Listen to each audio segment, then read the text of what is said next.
9 months जो है वो किस वीक से स्टार्ट होता है।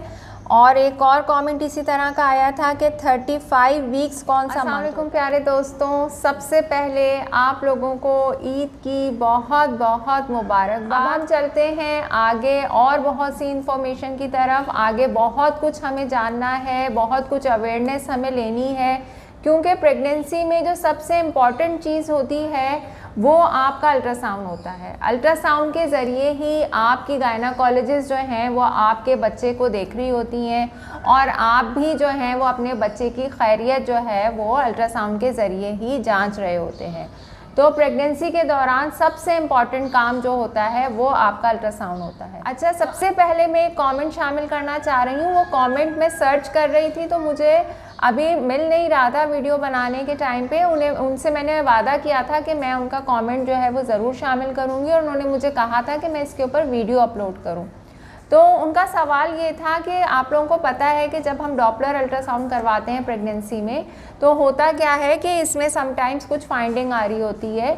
तो इसकी वजह से प्रेगनेंसी को समटाइम्स आपके गायनाकोलॉजिस्ट जो हैं इन फाइंडिंग्स को देखते हुए प्रेगनेंसी को टर्मिनेट कर देती हैं। उस पेशेंट ने भी मुझे यही बताया था कि उनकी जो प्रेगनेंसी थी वो 28 वीक पे टर्मिनेट कर दी गई, क्योंकि बच्चे का जो डॉपलर अल्ट्रासाउंड पे फाइंडिंग आ रही थी वो रिवर्स डायस्टोलिक फ्लो आ रहा था। तो यहाँ पे देखें, मैंने उन्हें बताया था कि आपकी डॉक्टर ने बिल्कुल दुरुस्त फैसला किया। ये सब मेरी उनसे कॉन्वर्सेशन हो चुकी है, लेकिन आप सबकी अवेयरनेस के लिए मैं थोड़ा सा डॉपलर अल्ट्रासाउंड को डिस्कस करना चाह रही हूँ आज की वीडियो में। कि देखें, जब आप लोग कलर डॉपलर अल्ट्रासाउंड करवाते हैं ना प्रेगनेंसी में, तो एक तो पहली सूरत ये होती है कि ये नॉर्मल आ जाए।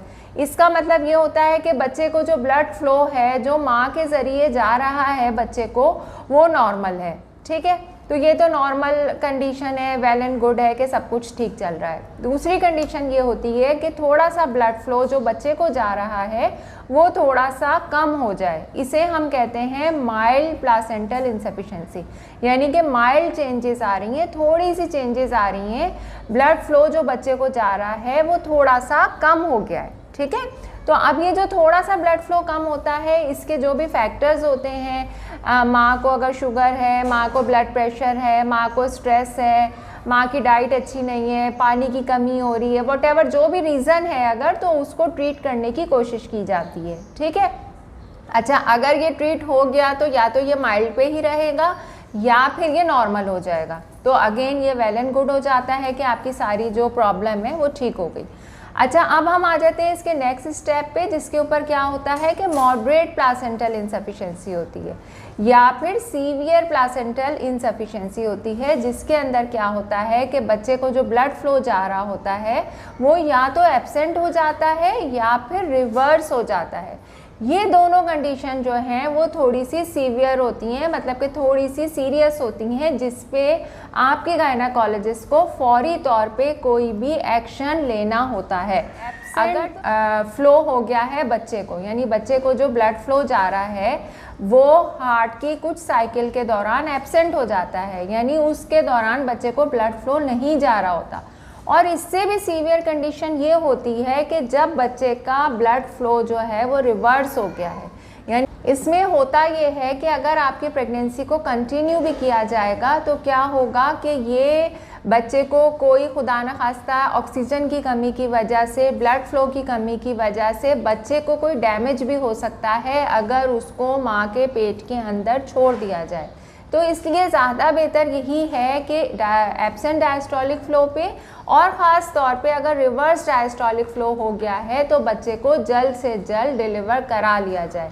बच्चे को जो है वो NICU शिफ्ट कर दिया जाए, और फिर उसके बाद, क्योंकि माँ के पेट में तो अब उसका सर्वाइवल बहुत मुश्किल हो जाता है ना, क्योंकि उसको ब्लड फ्लो नहीं मिल रहा। जब तक वो ब्लड फ्लो उसको नहीं मिलेगा तो जब तक उसका जो है वो वहाँ पे सर्वाइवल बच्चे का मुमकिन नहीं है। तो इसलिए आपके गायनाकोलॉजिस्ट ये आपके लिए बेहतर फैसला करती हैं कि बच्चे को डिलीवर करा लिया जाए, और फिर बच्चे को नर्सरी में रख के जो है वहाँ पे उसकी ग्रोथ हो जाती है। समटाइम्स ऐसा भी होता है क्योंकि बच्चे प्री मेच्योर होते हैं तो वो सर्वाइव नहीं कर पाते। तमाम ऐसी कंडीशन में जहाँ पे ये डॉपलर अल्ट्रासाउंड करवाया जाता है वहाँ पे ये सारे सिचुएशंस को देखा जाता है कि माइल्ड इंसफिशेंसी है या मॉडरेट इंसफिशेंसी है या फिर सीवियर इंसफिशेंसी है, उसी लिहाज से, और आपकी एज देखी जाती है प्रेगनेंसी की कि कितने वीक्स हैं, तो फिर उसी लिहाज से आपकी गायनोकोलॉजिस्ट जो हैं वो फैसला करती हैं। ठीक है। अच्छा, नेक्स्ट जो है वो क्वेश्चन मेरे पास आया था वो ये कि मैम क्या 9 मंथ में ब्रेस्ट से मिल्क आना नॉर्मल है और राइट साइड से या लेफ़्ट साइड से? अच्छा देखिए, जैसे जब हमारी बॉडी जो है वो प्रेगनेंसी के लिए अपने आप को उसके अंदर चेंजेस आती हैं, तो साथ साथ जो है वो कुदरत का निज़ाम है कि एक हार्मोन रिलीज़ होता है जिसे कहते हैं प्रोलैक्टिन। ये हार्मोन जो है वो माँ के अंदर जो है वो उसके ब्रेस्ट की डेवलपमेंट भी प्रेगनेंसी के दौरान ही स्टार्ट कर देता है, ताकि जैसे ही जब बच्चा पैदा हो तो माँ जो है वो उसको फीड कराने के लिए जो है वो ख़ुद को तैयार रख सके। समटाइम्स ऐसा होता है कि प्रेगनेंसी के दौरान ही जब अभी बच्चा डिलीवर नहीं हुआ, हार्मोन लेवल ज़्यादा होते हैं या ब्रेस्ट में मिल्क प्रोडक्शन इतनी हो जाती है कि 9 मंथ में या 8 मंथ में या इवन बिफोर डैट भी जो है वो मिल्क आ सकता है। तो ये बिल्कुल नॉर्मल होता है, ये हार्मोनल कंट्रोल में होता है और ये बच्चे की आपकी जो डिलीवरी होने वाली है उसके लिए आपकी बॉडी की तरफ से एक प्रिपरेशन होती है, तो इससे आप परेशान ना हो। अच्छा जी, नेक्स्ट क्वेश्चन है कि thank you so much guide करने के लिए। प्लासेंटा से जेंडर का पता नहीं लगा सकते। कुछ चैनल हैं जो झूठ फैला कर रखा हुआ है, जिन्होंने झूठ फैला कर रखा हुआ है। तो मैं अपनी बहुत सारी वीडियोस में जो है वो मैंने आपको डिफरेंट प्लासेंटा की पोजीशन के साथ बेबी गर्ल और बेबी बॉय दोनों में आपको दिखा चुकी हूँ, ताकि आपको ये पता चले कि किसी भी प्लासेंटा की लोकलाइजेशन के साथ कोई भी बेबी डिलीवर हो सकता है।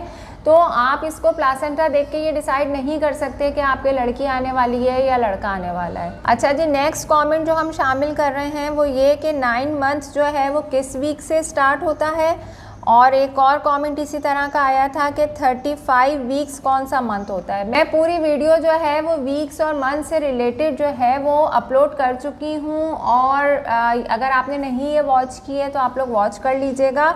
अगेन मैं आपको बता दूं कि 9 मंथ जो है वो 36 वीक से स्टार्ट होता है, 8 मंथ जो है वो 32 वीक से स्टार्ट होता है, 7 मंथ जो है वो 28 वीक से स्टार्ट होता है। ठीक है, तो ये आखिर के 3 महीनों में आप लोगों को ज़्यादा फिक्र होती है कि हमारा कौन सा महीना हो गया। जाहिर है जब 36-35 वीक पे ख़वातीन पहुंचती हैं तो वो चाहती हैं जल्दी से 9 मंथ स्टार्ट हो और हमारी डिलीवरी हो जाए।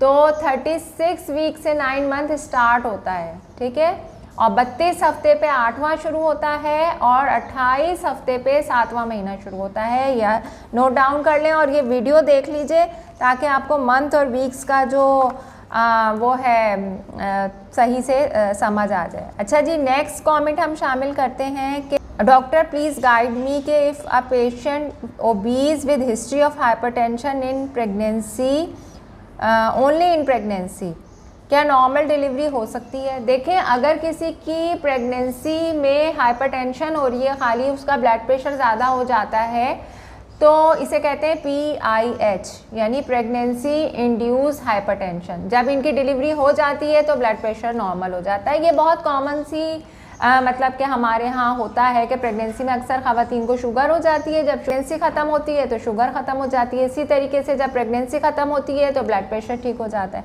अगर इसमें कोई फर्दर कॉम्प्लिकेशन नहीं है, यानी कि वो प्री एक्लेम्सिया या एक्लेम्सिया डेवलप नहीं कर रही, उनको यूरिन में प्रोटीन चेक किए जाते हैं, यूरिन DR करवाए जाते हैं, उनके डॉपलर अल्ट्रासाउंड करवाए जाते हैं कि बच्चे को तो उसकी ग्रोथ तो मुतासर नहीं हो रही, बच्चे की ग्रोथ तो कम नहीं हो रही, माँ के ब्लड प्रेशर बढ़ने से बच्चे को जो खून की रवानी है वो नॉर्मल जा रही है, माँ की टांगों पे या बॉडी पे कोई एक्स्ट्रा सूजन तो नहीं आ रही। ठीक है, प्रोटीन यूरा तो नहीं हो रहा, यानी उनके यूरिन में प्रोटीन तो नहीं जा रहा। इस तरह के और बहुत सारे टेस्ट करवाए जाते हैं। अगर ये सारी चीज़ें नॉर्मल हैं और पेशेंट को प्री एक्लेम्सिया नहीं है, एक्लेम्सिया नहीं है, खुदा ना खास्ता ऐसा कोई ख़तरा नहीं है कि पेशेंट को डिलीवरी के दौरान या डिलीवरी के बाद जो है वो फिट्स पड़ने का ख़तरा है, तो ऐसे पेशेंट की कंट्रोल ब्लड प्रेशर के साथ बिल्कुल नॉर्मल डिलीवरी हो सकती है। इसी तरह अगर किसी पेशेंट को शुगर है तो उसकी भी नॉर्मल डिलीवरी हो सकती है। उन पेशेंट को सीज़र ऑफ़र किया जाता है जिनको रिस्क होता है कि ये लेबर के दौरान या आफ्टर डिलीवरी जो है खुदा न खास्ता इनको फिट्स डेवलप ना हो जाएं, यानी झटके ना आने लगें। तो वो जो झटके होते हैं ना वो औरत की जान के लिए बहुत ज़्यादा ख़तरनाक होते हैं और उस टाइम पे औरत को ट्रीटमेंट देना एक इमरजेंसी सिचुएशन हो जाती है तो बड़ा मुश्किल हो जाता है, तो इसलिए इलेक्टिवली फिर उनका सीज़र कर दिया जाता है। लेकिन अगर एक नॉर्मल खातून है और उनको सिंपल ब्लड प्रेशर है और वो दवा खाने से कंट्रोल हो रहा है तो फिर उसमें जो है वो कोई इंडिकेशन नहीं है कि उनका सिजेरियन सेक्शन किया जाए। तो आई होप कि आपको आज की वीडियो से काफ़ी कुछ जानने को समझने को मिला होगा। मज़ीद आप लोग और क्या जानना चाहते हैं और किस टॉपिक से रिलेटेड वीडियोस देखना चाहते हैं, किस वीक के अल्ट्रासाउंड देखना चाहते हैं, अल्ट्रासाउंड पे मेनली जो है वो क्या देखना चाहते हैं। एक तो आप लोग जेंडर देखना चाहते हैं, उसका अंदाज़ा तो मुझे है, मैं हर वीडियो में कोशिश करती हूँ कि जेंडर ज़रूर बता दूँ आप लोगों को, तो वो आप मुझे ज़रूर आगाह कीजिएगा। कीप वॉचिंग अल्ट्रासाउंड डॉक्टर समरा के साथ। अपना बहुत ख्याल रखिएगा। मुझे इजाज़त दीजिए। अल्लाह हाफ़िज़।